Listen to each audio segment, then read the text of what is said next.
In this example, we are given the following two vectors, 4, -1, and 12, -3, and we are asked to determine whether or not these are orthogonal.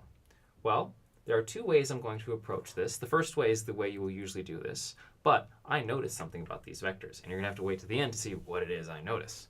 But to start, I'm going to go ahead and label these as the u vector and the v vector.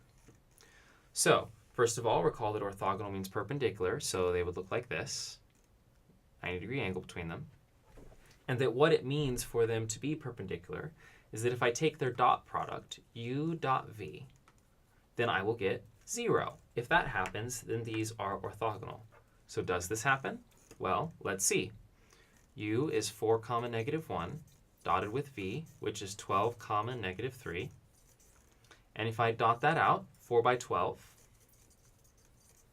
plus -1 by -3 is equal to 48 plus 3, which is 51, which, incidentally, is not 0. So these can't be orthogonal. However, I did say that I noticed something about these vectors that I will point out, and now I will commence to point it out. Well, if I had two lines which are parallel, then obviously they can't be perpendicular, especially if those two parallel lines are right on top of each other. Well, look at this. If I take the vector u and multiply it by 3, u is 4, -1, what do I get? Well, 3 by 4 is 12, and -1 times 3 is -3. Hey, that's the vector v. In other words, u is just v stretched out by a length of 3. If this is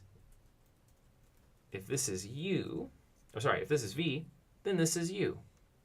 And multiplying u by 3, boom, boom, boom, will give me u. So clearly, they're not perpendicular because one is laying directly along the other. Now, of course, you could have two vectors which aren't parallel but also not orthogonal. It would just look like this. You've got some acute angle and some obtuse angle going on here. So it's not always the case that if they're not orthogonal, they must be parallel or laying on top of each other like this. But in this case, they are. So once again, clearly, they're not orthogonal. And that is this example.